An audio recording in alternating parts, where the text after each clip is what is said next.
Alright, so today is the 15th anniversary of the death of possibly one of the greatest figures in music history, whether you want to admit it or not. Of course, I'm talking about the one, the only Tupac Shakur. Now, you might be wondering, why is a music blog slash music site slash YouTube account slash whatever we mean to you, those of you who are watching this. You may wonder, why is a site like this, especially one that, focuses a little more on indie music, focusing on a guy like Tupac? Well, first off, number one, I didn't really have a classic album that I was big on reviewing this week. And number two, I felt it, appropriate to kind of infuse a little bit of my own passion into this thing. And to be completely honest with you, Tupac was the first artist that I can legitimately say I was obsessed with as a youth. I first heard about the guy back in, let's say, 95. I heard "Keep Your Head Up" on the radio, actually on our local radio station here in Chicago, B96.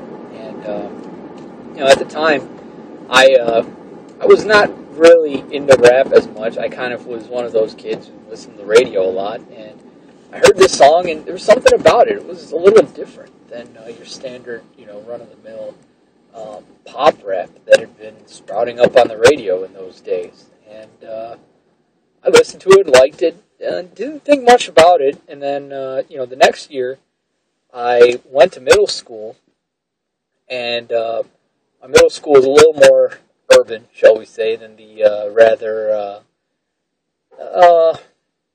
rather less, I guess, diverse elementary school I've been going to. And my first week there, the news came out that Tupac had been shot and killed. And one of the things that we liked to do in one of our classes was play BET. And BET just nonstop played Tupac over and over and over again. And suffice it to say, by the end of that year, I went ahead and bought the end of that school year, 1997. I believe it was 1997. I could be wrong with my timing here. I saw Are You Still Down, the first official first posthumous release. And the next year, they came out with Greatest Hits. So by 98, I'd had my fill of Tupac on the radio, really getting into him. Found a couple of the websites, and that day, not many people had the internet, but there were some, up-and-coming websites which had real audio clips of his unreleased songs. And somehow, I found a bunch of unreleased Tupac songs, listened to those, really liked them. So, 98, finally, quote-unquote, consummated my love for the guy. I heard Changes the night it debuted on, again, our local radio station, finally knocking the pop hits of NSYNC and Backstreet Boys off the local charts. And Tupac's song debuted as number one, Changes. I still remember I was sitting at home in my room, and I heard it around December, I believe, and I just loved it. And so went out, bought Greatest Hits, actually started to play it in some of my gym classes, when we had our aerobics segment, and the teacher kind of let us, pick whatever we wanted for music. And so I popped in Tupac, and all these suburbanite kids just kind of went nuts, and we're like, what's this stuff? Wow. Because apparently he wasn't, believe it or not, he wasn't as big of a household name in I guess what you could call the more mainstream sectors of society, rather than, I guess, if you want to call it the niche market that he had more or less appealed to. Even though he had 6 million in sales, hip-hop really wasn't as big of a deal as it is now to your average, shall I say, mainstream music listener.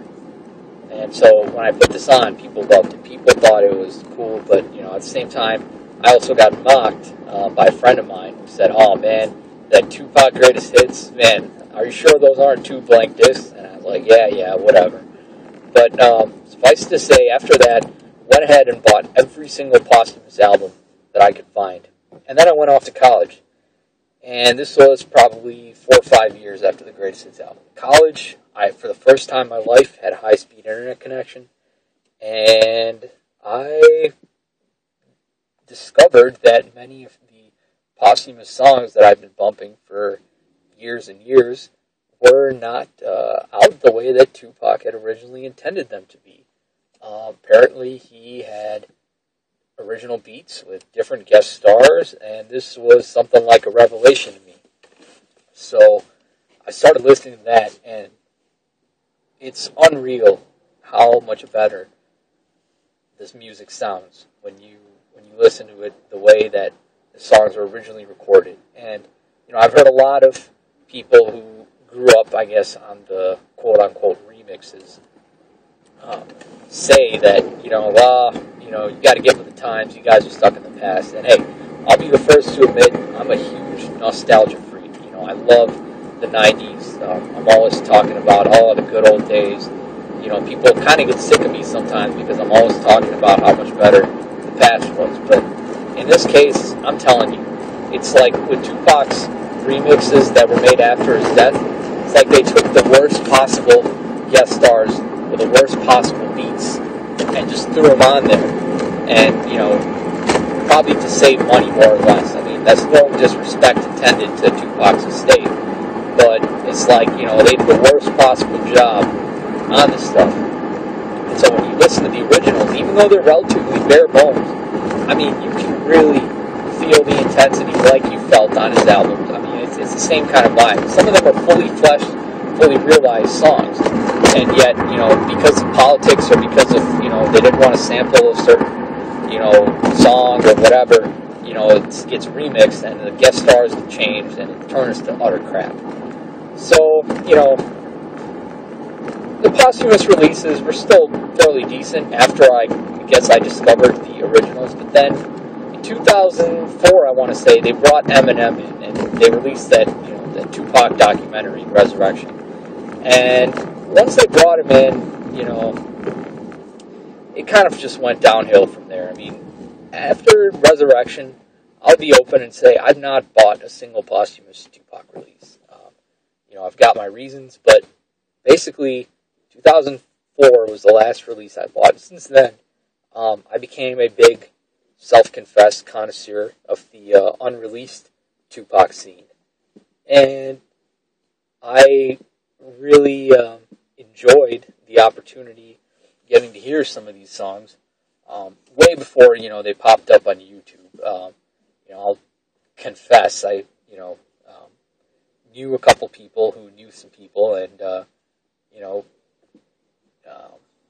how should I say, pulled a few strings and got to see some footage and hear some music way before it popped up on YouTube. Unfortunately, there was politics surrounding that whole thing, and, people started putting it out there. And, I guess in a way that's true. The argument is, hey, these people have nothing to do with Tupac, not associated with his state, they should be profiting. But at the same time, just think about this. The last time there was a Tupac release, a real legit Tupac posthumous release, was 2006. And, as I said before, in my opinion, and at that time, probably the opinion of many people in the music industry, it was utter crap. And maybe the fact that the release was utter crap was what influenced the record label and Tupac's estate to just put a halt to the releases. And so, basically, since then, there's been rumors, people have been talking, like, there's going to be a new Death Row era release coming, and Death Row, I guess, has since been bought out, and, there's a lot of talk, but, I just, from my personal point of view, to me, and it kind of speaks about the sad state of music in general, I get more excited for a new unreleased Tupac song that leaks out of nowhere, or I shouldn't say out of nowhere, but just kind of pops out, whether it's, an original version of a song that I've already heard, or, something else.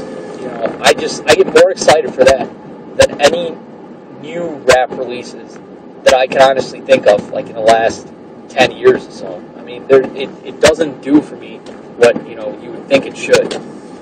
New music, that is. And so, to me, that really speaks to how much power this guy had musically. And I won't really go into detail about his personal life and his, I guess, what he stood for and all that, because that's a controversial topic. Some people say this guy was an asshole and misogynist, blah blah blah.